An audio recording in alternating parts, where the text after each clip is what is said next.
Hello, everyone. I'm Eric D'Souza, and today we are continuing our discussions with Crime Writers Canada members who have been shortlisted for the Awards of Excellence 2023. Joining me today is M.H. Callway, Madeleine Harris Callway, and we're going to do something a little different today, Madeleine. I hope you don't mind. Usually I read everybody's bios, but we're going to play a game instead with everybody watching. Right.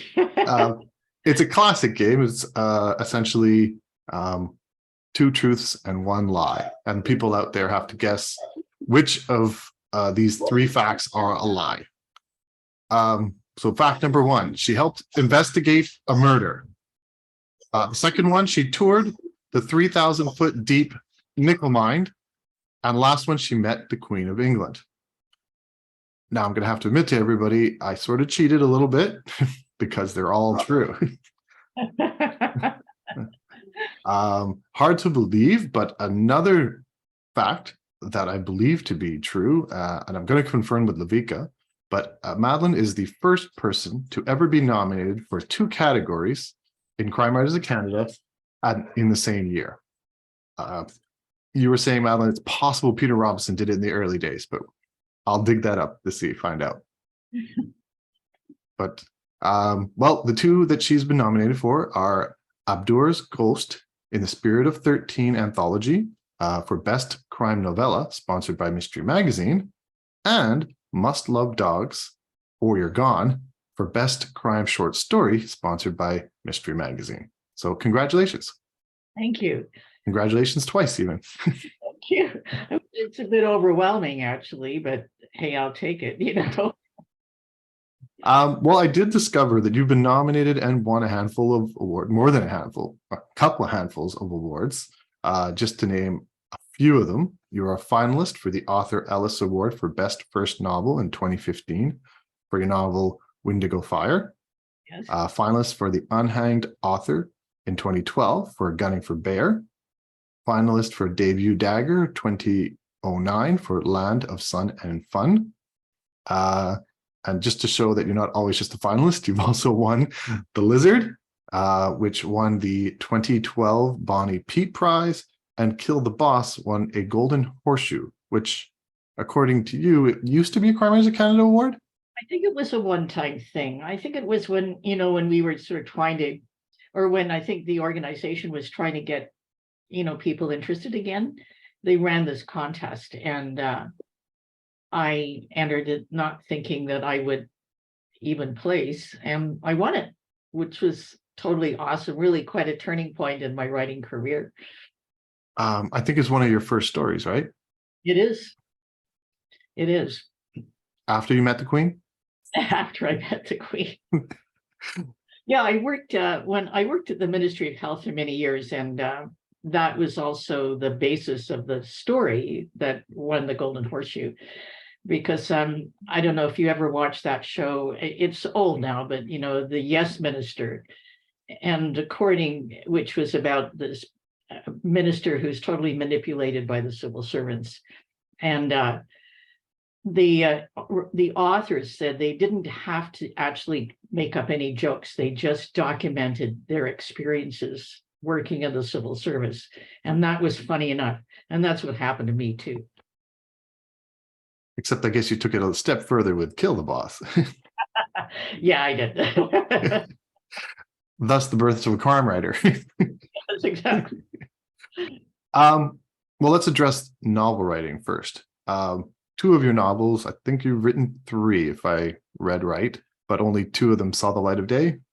I wrote two, actually. I wrote okay. the very first one, which actually has the Amdur character in it. I actually started that when I was, because of Peter Robinson. I took Peter Robinson's classes at what used to be called Ryerson University, which is now called Toronto, what is it, Metropolitan University.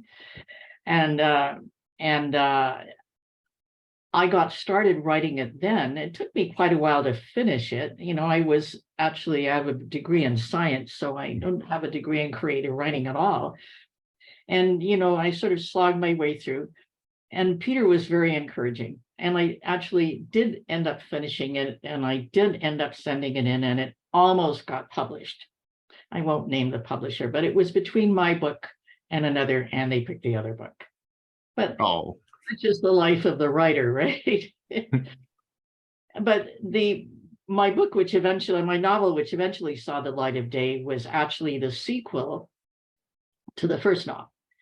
But when I shared it with my writing critique group and I shared it with readers, they said they really liked this character, Danny Bluestone, and they were really worried about him, what happened to him after the first chapter. And so I thought, well, why not write about the person that the readers really want to read about?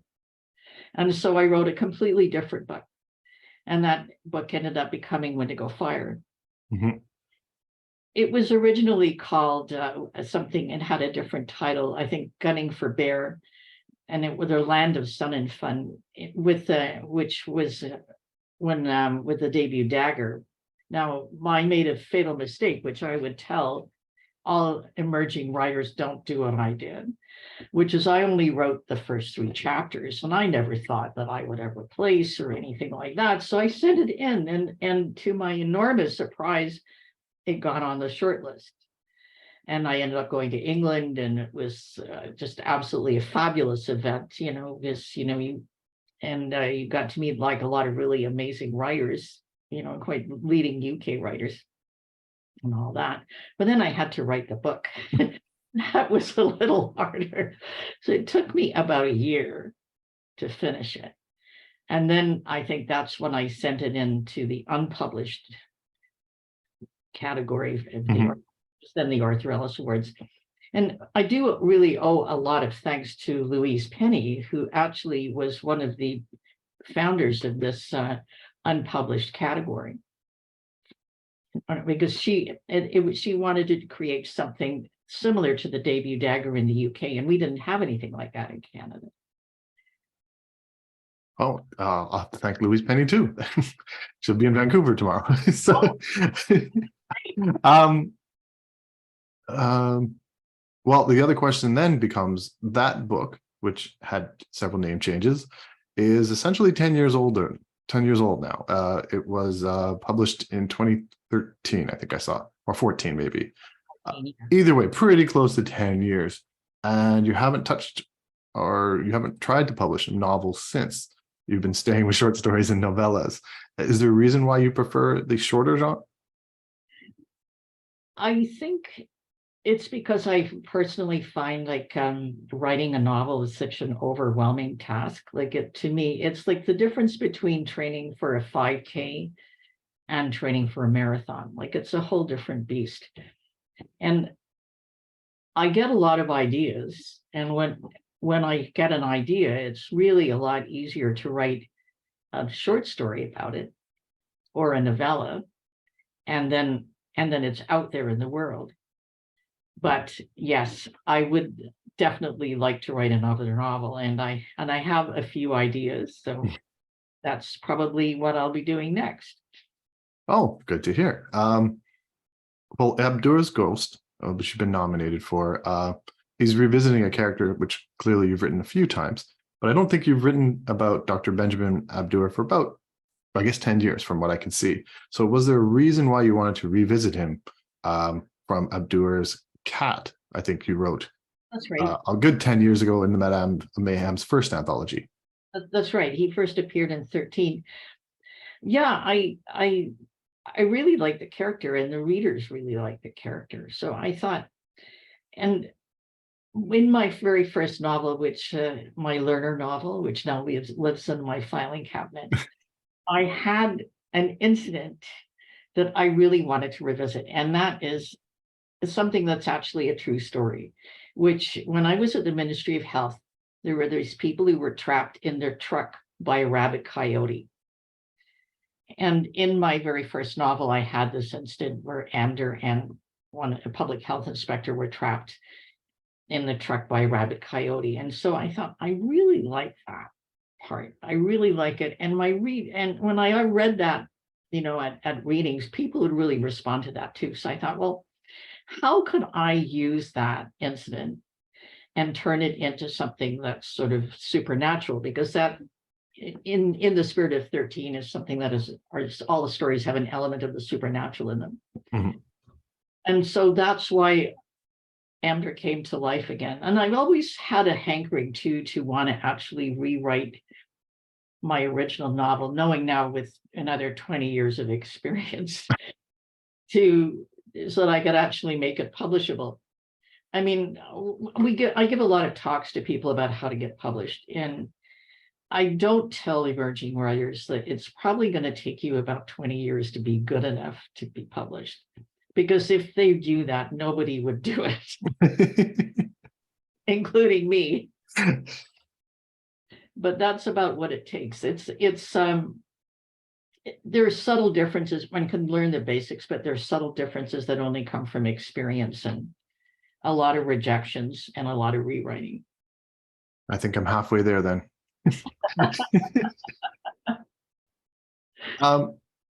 This character, actually, let me ask you this. Stephen King sort of famously has this writing style of writing a first draft, putting it away for 3 months at least, or sometimes even burning it and starting from scratch. Would you, if you were going to touch your first novel again, would you read it again, or would you start from the beginning? I think I have a pretty good idea of what I want to happen in the book. So the plot would be totally different. What I would probably do is extract bits from it that would usable. I think Mary Jane Maffini once called stuff that she had, drafts that she'd written and not used, or stuff that wasn't publishable that she didn't use, called it her toolkit. And I think that's a really good thing to do as a writer, is you have this folder with sort of this toolkit. One of the things Tony Hillerman said too was, when you're going through and re-editing your work, is that sometimes you have to kill your darlings. And I remember there was one famous book that he wrote, and he said so it was some of the best prose he'd ever written, but it didn't contribute to the story, and he had to take it out, and it just killed him to do that. But you sometimes have to do that. Yeah, I agree. I find one way not to kill your darlings is perhaps to kidnap them. And Yeah. it doesn't mean they're dead. You could just cut and paste nowadays, right? Cut and paste, say, okay, I'm not using that, put it in a different file, and you never know when you'll revisit it. I had a character who in a book wasn't going anywhere, but I liked the character, and she just became a character in another book. So you don't have to kill them. I think you just can kidnap them sometimes. Yeah, kidnapping is much better, or put them in cold storage, right?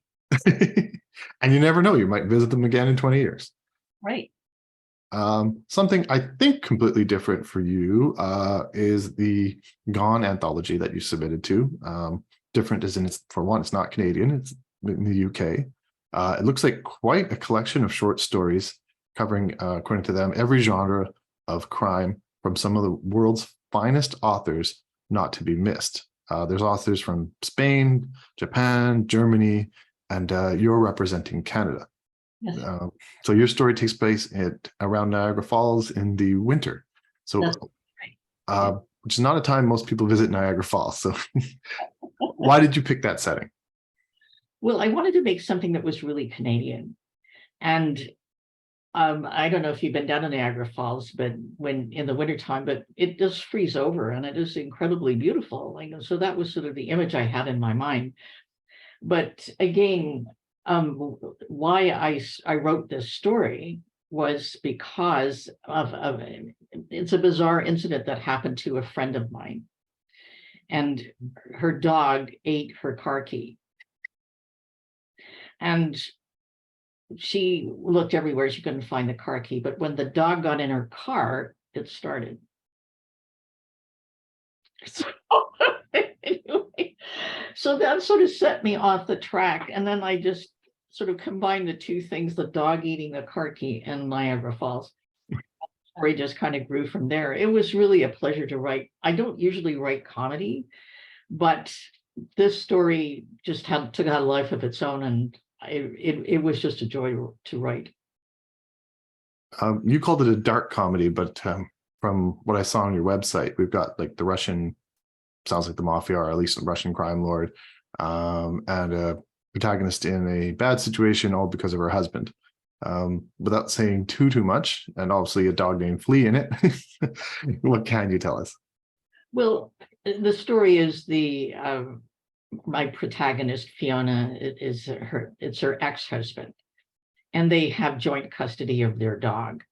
And one day her husband apparently has an accident. It's a hit and run accident. He's knocked off Leaside Bridge and dies, but her dog disappears, and he's supposed to be bringing the dog home to her, but now her dog's gone missing. And then the Russian Victor, the Russian mafioso, shows up at her door and says that her ex has lost $1 million of his money on Bitcoin trades, and now he wants the money back. And he is about to kill her, and then he discovers that she loves dogs. So he puts her to work in his niece's dog grooming salon, and it kind of goes on from there. So you're insisting there's comedy in there somewhere, right? Yeah, it is. You have to read it. Apparently you do. One sort of, I don't want to call it downside, but maybe pitfall of being a short story writer is your short stories appear in many different places.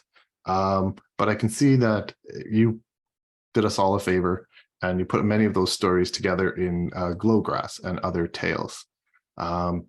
I was wondering, what's it like, or is it easy or hard to go to all these publications and have the rights to your stories? No, it's not actually. People are very good about the short story. They understand that, you will want to have the rights back. Many anthologies and magazines say that once upon a publication, that the rights revert to you.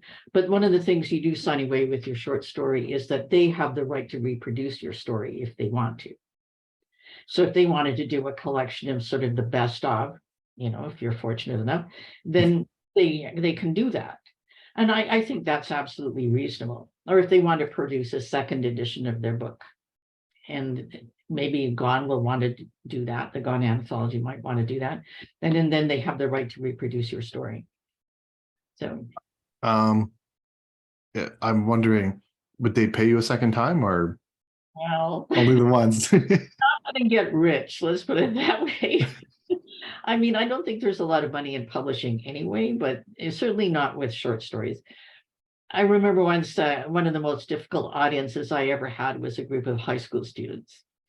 And I went to talk about Windigo Fire because the class had to do Windigo Fire as part of their book reports. Mm. And kids, they don't have the same inhibitions we do as the grown-ups. And they said, well, why would you work for so little money? First of all, they said, how much money did you make from this book? And I told them, and then they said, well, why would you work for so little money? Well, what could you do? They just say, well, that's a very good question. Well, you can tell them the money's even less now. Oh, yeah. I mean, a lot harder, I would say, in the next, and it's even more difficult to get published than it was, say, 10 years ago. Yeah, especially get paid for it. A few times when I was writing short stories, they would offer to just give me a free copy of the anthology or the magazine, or a free subscription for a year. And I'd be like, gee, thanks. Well, I mean, the other problem you have with short stories is the audience, like how many people actually read them. Like if you talk to booksellers, they don't really like to sell anthologies, for instance, because not enough people are interested. So sometimes you wonder, are you really writing to an audience of writers, audience of readers? But it seems to be a form that's still thriving, and a form that attracts a great deal of interest. For instance, I think the Derringers had like over 100 entries this year. And I think we had quite a large field of entries too, at CWC, if I'm not mistaken. So, I mean, there's still a lot of interest in the form. Yeah, you're absolutely right. I don't know the exact numbers, but I saw the list for both your categories. For short story, I mean, there was, I think, 3 anthologies that came out this last year. So that definitely helped the number of people. The magazine seems to be doing all right, like Mystery Magazine and Ellie McQueen. But novella, which we sometimes considered getting rid of because we didn't think that many people were writing them anymore. A record number of people submitted for novella too. So you're probably right. There does seem to be a resurgence for both short stories and novellas. My son, a teenager, much prefers novellas. I think that's the perfect length for him. Yeah, and it could be, with sort of younger readers coming up, that people have, they're less patient than perhaps somebody my age would be. I don't see that somebody would slog through a 1,000-page book, unless it's Harry Potter, of course. But and so maybe novellas is a better form. It's also, a novella is quite a challenging form because it's got a lot of characteristics of a novel, but also of a short story. I think the line is more or less 40,000 words, right? Below 40,000 is usually a short story. Above is a novella. When you start a process, do you have in your mind, oh, this is going to be a short story or a novella, or do you just start writing and you're like, oh, I guess it's a novella? The latter, actually. I think one of the things I've learned from experience is that I got to just tell the story in as many words as it's going to take. And when I try to sort of write to like a sort of, like a 2,000 word limit or something, and it doesn't work because the story loses something when you do that. So I don't tend to write short anyway. I have written short, there's a story of mine that just came out in the Malice Domestic anthology, that just this one, Murder Mystery Most Traditional. Mm-hmm. And that was actually one of my shorter stories. That one was about 4,000 words, but I tend to write a bit longer. And I think because I like to sort of establish a mood, and it gives me more room to establish character. And also sometimes if you have jokes to tell, then you've got to allow for more room to tell jokes. Yes. If Glowgrass is a collection of previously published works, I saw that you have another book, Snake Oil and Other Tales. Are these brand new stories or the second volume of previously published stories? The second volume. I have enough stories now to do a second one. So I'm planning to bring that out in the fall, which is Oil and Other Tales.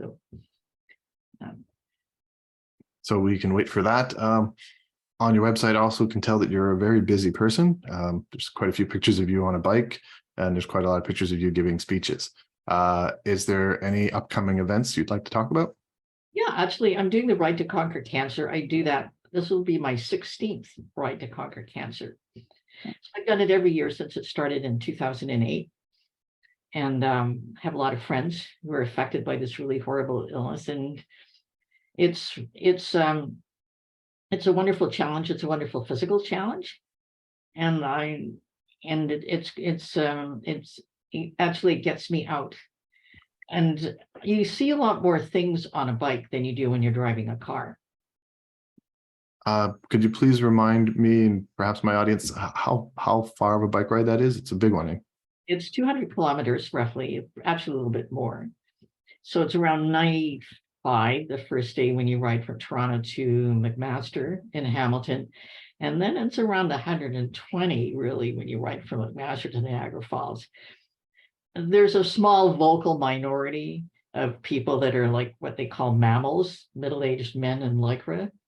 They're like really hardcore. And these guys, they can knock off 100 kilometers probably in an hour.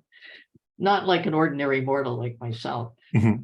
But yeah, that's that. But this year they're making some changes, I guess, with COVID especially. There was a bit of a fall off in the number of participants, and they are really allowing electric bikes now. So I don't know how that's going to work. That's cheating. That's cheating. What about speaking engagements? I think I saw some with Lynn Murphy. Yes, I'm doing a series of lectures. Lynn Murphy is doing a series of lectures about the Canadian crime fiction, and she's doing it with some guests. And Lynn very kindly asked me to be her first guest, and we're going to talk about police procedurals. and some of the big names in Canadian crime fiction, and to hopefully get people to read a lot more Canadian crime fiction. That's an excellent goal because I have the same goal too. Well, it was a pleasure chatting with you today, Madeleine. It was I'm necessary too. perfect, and I'll be rooting for you twice. You. Anyway, have a wonderful day.